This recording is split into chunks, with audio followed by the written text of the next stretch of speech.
Shalom, selamat siang.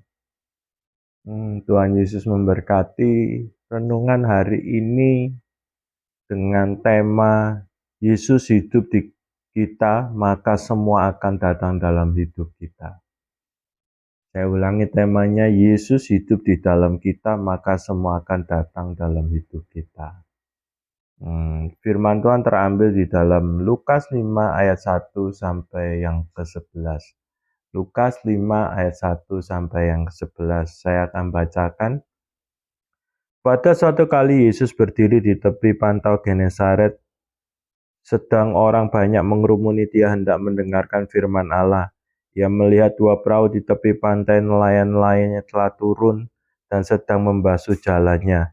Ia naik ke dalam salah satu perahu itu, yaitu perahu Simon, dan menyuruh dia supaya menolakkan perahunya sedikit jauh dari pantai. Lalu ia duduk mengajar dan orang banyak dari atas perahu. Setelah selesai berbicara, ia berkata pada Simon, bertolaklah ke tempat yang dalam dan tebarkanlah jalamu untuk menangkap ikan. Simon menjawab, Guru, telah sepanjang malam kami bekerja keras dan kami tidak menangkap apa-apa.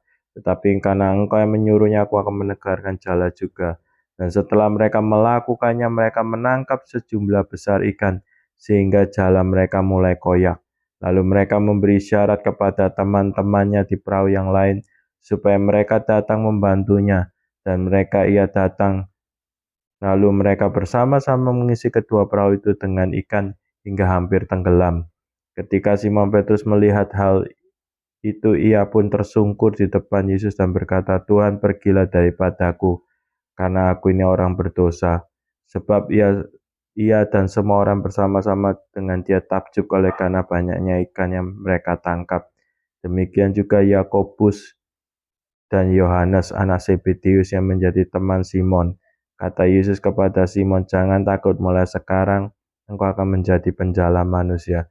Dan sesudah mereka menghela perahunya ke darat, mereka meninggalkan segala sesuatu lalu mengikut Yesus. Hal itu membuat terjadi. Saudara, di dalam Lukas 5 ayat 1 sampai 11 ini kisah di mana Simon Petrus berjumpa dengan Yesus. Bagaimana Simon Petrus yang sudah semalam-malaman, Alkitab mencatat bahwa Simon Petrus sudah semalam-malaman dia berusaha mencari ikan.